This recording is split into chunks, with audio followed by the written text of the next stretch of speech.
Hello, everyone. Welcome back. This is the Zen God, and excited to have this session with you. The Bearableguy123 is back, so I thought I'd make this video. It's early in the morning. I usually make my videos at night, but yeah, I was caught off guard when I seen Bearableguy post. He posted, "There's more treasure in books than in all the pirates' loot on Treasure Island," and I was really happy for actually Gensler. So we post a lot of his content on our channel. Gensler, a numerologist. He actually broke down that statement from Bearableguy in gematria equals 36 or 63 if you want to look at the mirror. But it shows we've been following the right people. We've been getting the information from the right source because Bearableguy confirmed that. So a lot of people may be going, who the hell is this Bearableguy? So a lot of people speculate that it's an insider. Maybe it's David Schwartz. There's a million theories about it. We just know that he's made some good predictions. It's a riddler. And he only posted on Twitter and Reddit. Here's an example of one of his Reddit posts. I think it's pretty cool.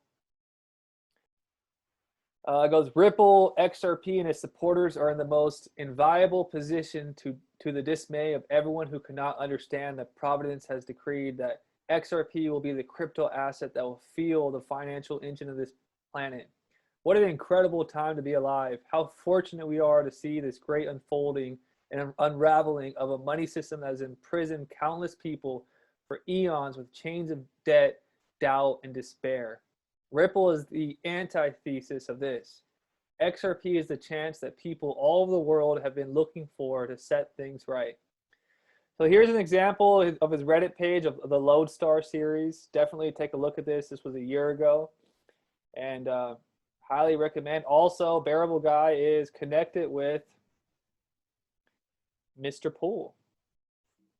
Let me show you the original Mr. Pool. Most people haven't went all the way down and looked at the original post for Mr. Pool. So give me a moment while I scroll.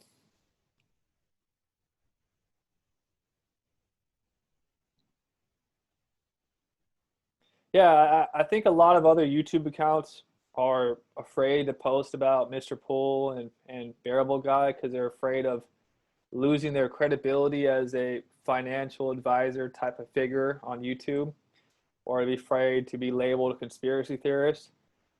I don't give a fuck on this channel. So like, I'm hoping when the normal people find this page, they get scared away and never come back. Cause yeah, we're nothing. We don't talk about the normal status quo stuff on this channel, and we're happy about that. So let's take a look at this. He has the original Photoshop of that one image we just seen. So he's messing with the Photoshop. This is Mr. Pool messing with the Bearableguy Photoshop. Oh, he created that Bearableguy post. So if you trust Mr. Pool, you should probably trust Bearableguy123. They seem to be interconnected. They could both be David Schwartz, or it could be both. I think Mr. Pool is connected with like AI and stuff now, but we don't really know. So I thought I'd make a video in honor of Bearableguy. Take a look at the markets right now. XRP is one of the few doing well today. We were just at 48 cents. So lots of happenings. So let me think. What direction do I want to go in? Let's talk a little bit about health.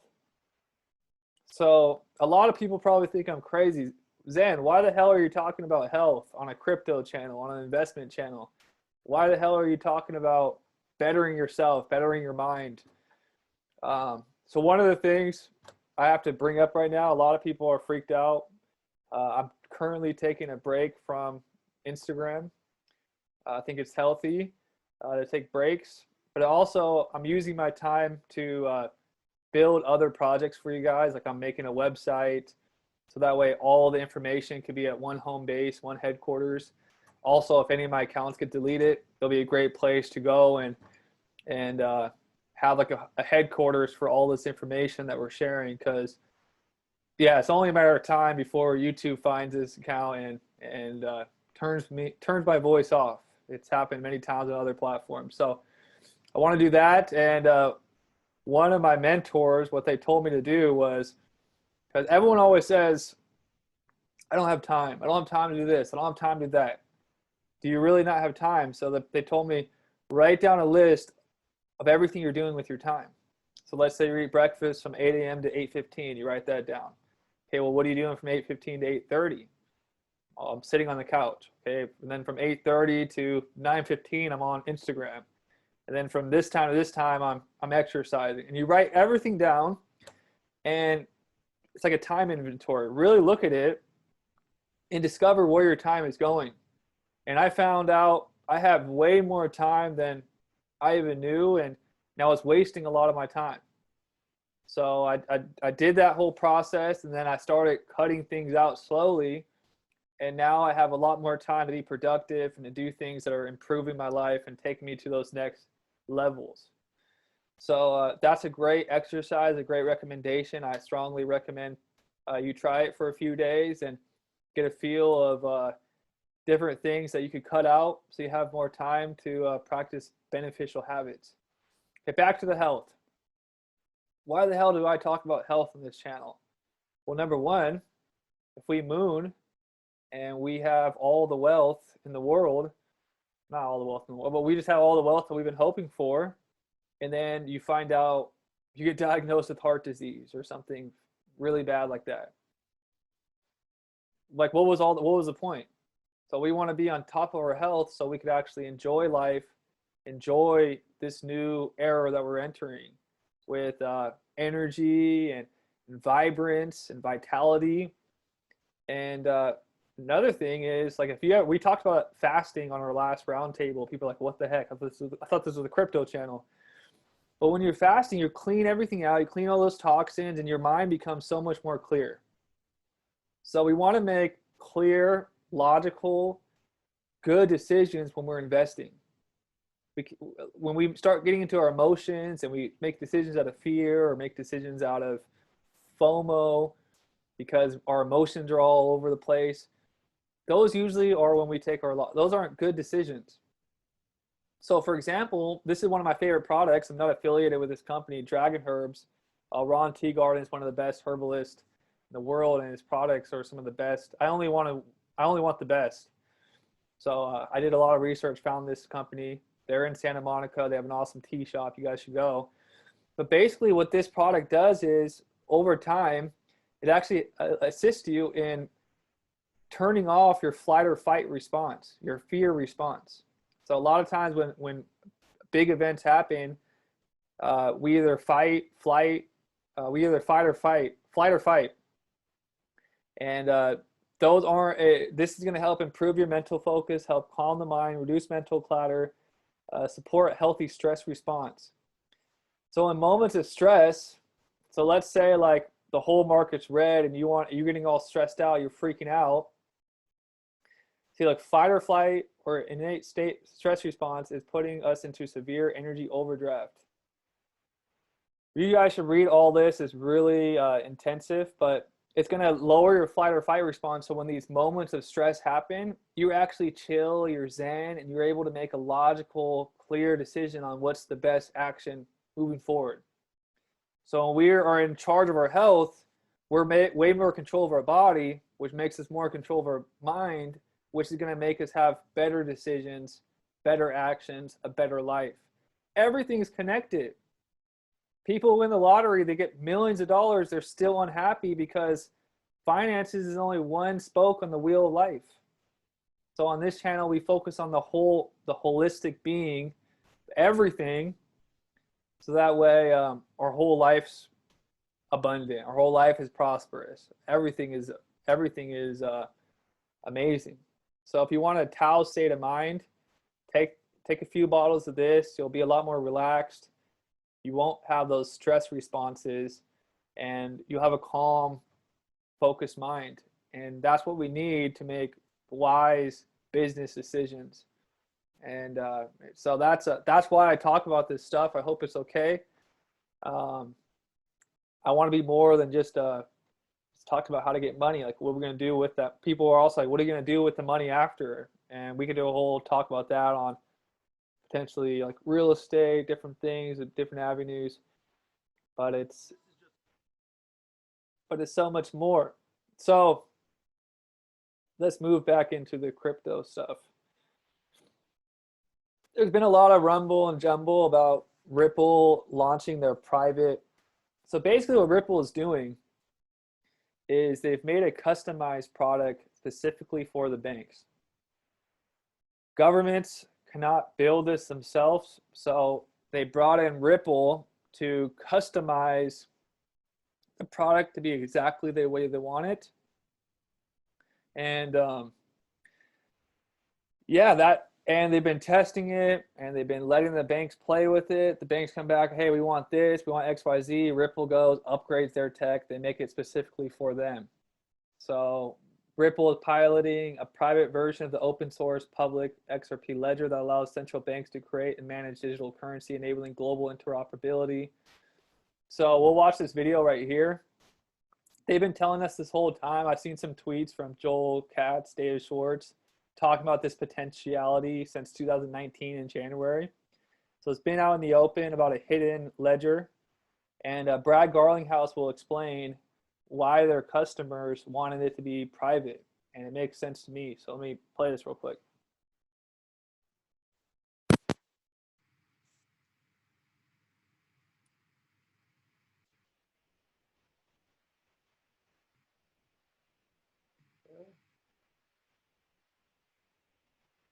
Sorry guys, my computer's frozen. There we go. One of the first banks that Ripple signed, so today we have a product in market that's, we're releasing version 4. When we launched version 1.0, which is always an exciting time for a tech company, you release a product, it's version 1.0. We launched that product, we were partnered with one of the largest banks in the Middle East, and we went to market and we went live. And we had a call from a very upset Middle Eastern banker saying, wait a minute, people can see my transactions. I don't want people to see my transactions. So look, blockchain is powerful and a public ledger can be leveraged to make transactions, but banks, I mean, if every SCB transaction was written to a public ledger, would SCB be excited about that? The answer is no, I'll tell you very certainly. The nature of how we have evolved our technology, yes, some of it, XRP is a public open ledger. A different part of Ripple's technology that connects banks to the liquidity solutions, these are private, think about it almost as a private temporary blockchain between two banks. It's cryptographically signing the transaction, holding it in escrow and releasing it at the same time. So you never have a situation where a transaction doesn't complete. But the point I would make is, those who espouse this idea of, look, all transactions should be open. I look at that and I think, that is not the real world. We can talk about the origins, particularly around Bitcoin and to some of the degree other tokens, has been this idea of, hey, we're going to circumvent governments. We don't want the government involved. We're going to circumvent banks.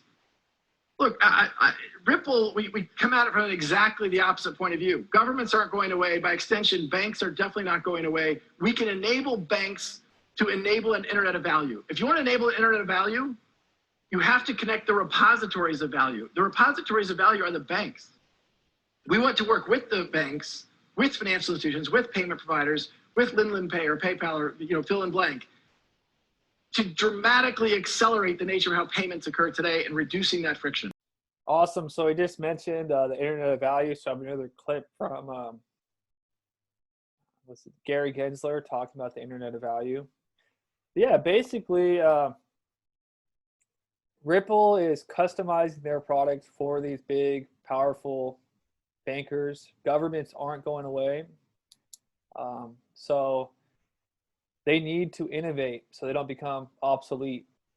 I want to show you another video in a little bit about Facebook, but basically I said early on when I first started making videos about a month ago that Facebook scared the shit out of the crypto industry when Facebook was entering. And because imagine if Google, Amazon, and Facebook all started to create their digital currencies and totally circumvent the dollar, totally circumvent the need to use banks. And that would be a nightmare. Like imagine if Facebook running your bank account and you say something wrong on their platform and they just turn you off.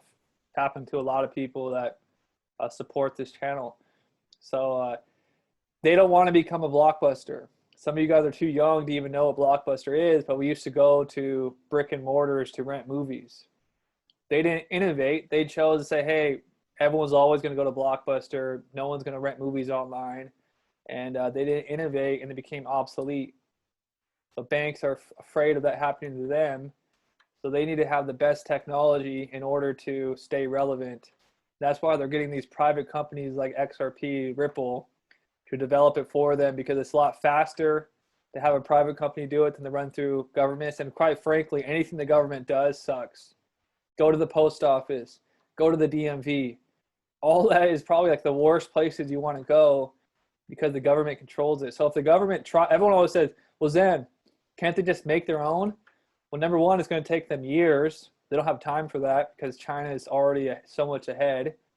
Number two, I mean, has the government ever made a good product? No. That they have to get private companies. Like Ripple is not a normal company.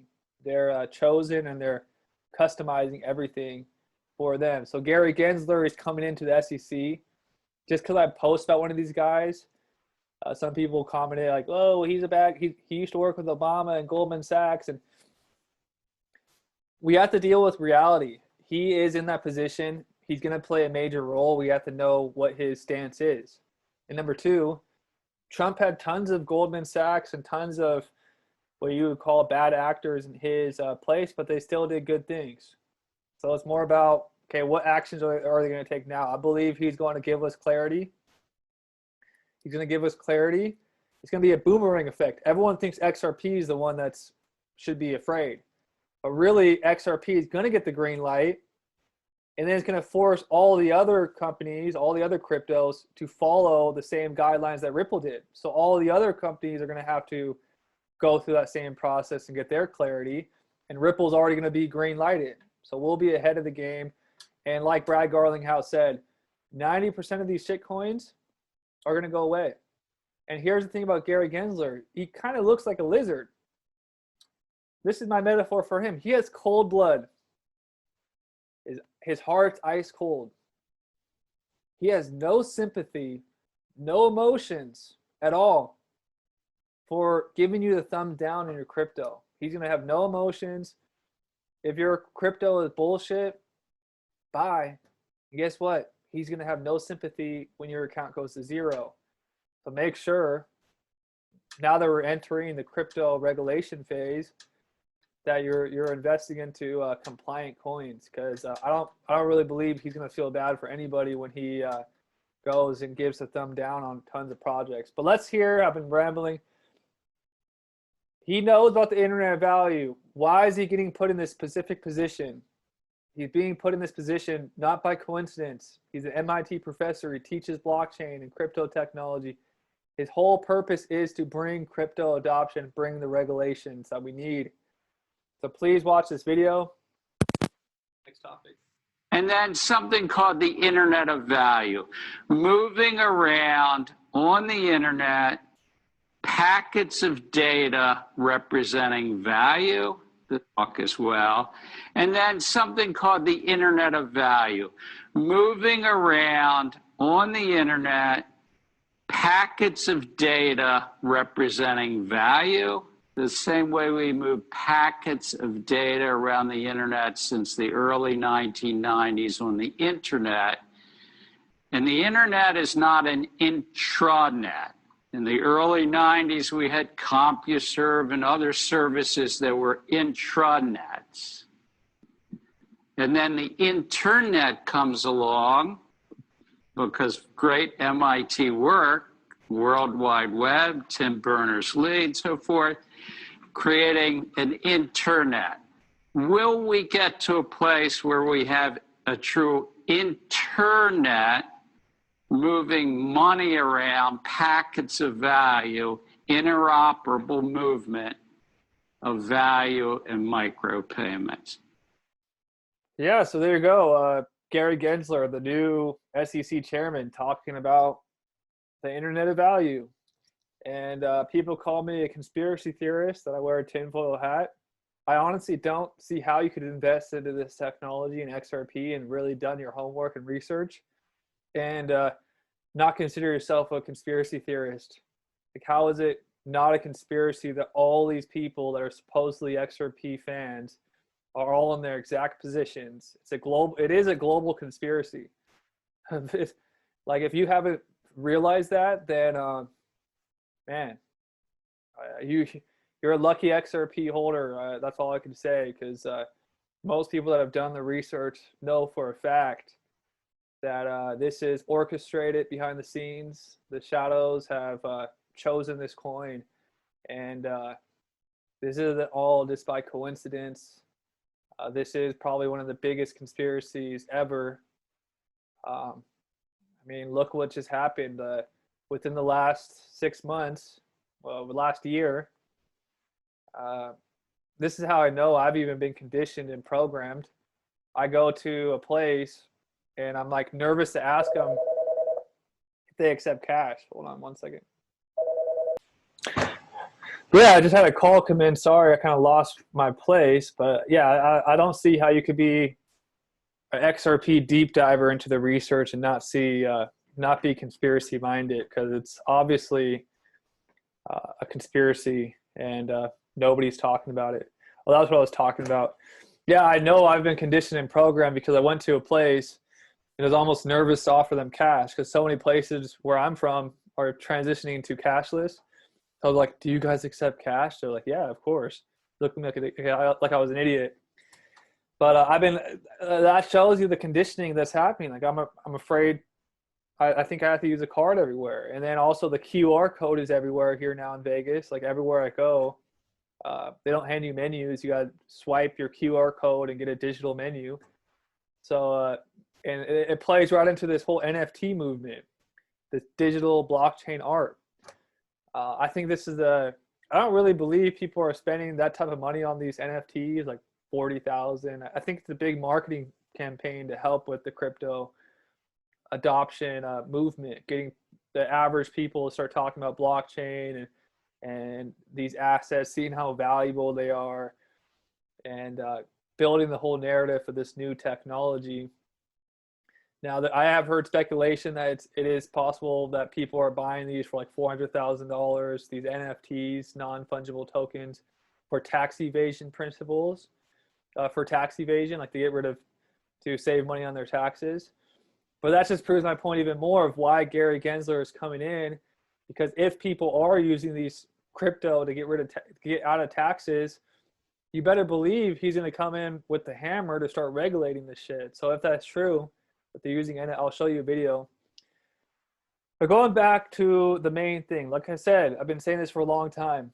When Facebook entered the crypto market and they decided they wanted to create a currency, it really shook up the banks and made the banks kind of, because banks always like they sitting on the high chair, the throne, and they're like, everyone has to use us. We're not going away. So they kind of got lazy. They didn't think they had to innovate with the times.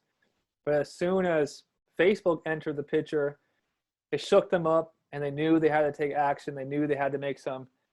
They didn't want to become blockbusters. So let's watch this video and finally find a clip that proves this. When you said that it was the best time, this is the best week for Ripple contracts ever, is that a factual statement, or are you just hoping? No, that's a factual statement. The Facebook announcement has absolutely catalyzed a contract activity. So we may have been talking to a bank, a payment provider for 6 weeks, 6 months about a contract. This has been a call to action. There's no question. I was texting with our head of sales, a guy named John Mitchell. He flies around the world more than anybody I've ever met. And, this is going to be a record week for Ripple. Thank you. When you said that it was the best time. So there you guys have it. This guy's talking about the NFTs. Now people could potentially be using it for taxes and stuff like that. But I think that's enough for today. We've already had a long episode, but really excited. Like I said, I'm making a website. I'm working on a bunch of projects to continue to give back to you guys with the best research and information possible. And it's been a pleasure being on this journey with you guys. So make sure if you want to continue seeing this page build, to like, make sure you comment, subscribe, and share this with friends and family. And yeah, I'll continue to do this. But yeah, this NFT thing is really, really crazy. I don't know what to think about it, whether it's a narrative to get the new crypto adoption or to, I don't know. So yeah, all right, guys. Well, have a great day. I'm gonna start doing interviews. So I'm looking for a guest. So if you know anybody that should be featured on the channel, please put them in the comment section. And everybody have a fantastic day. Bye-bye.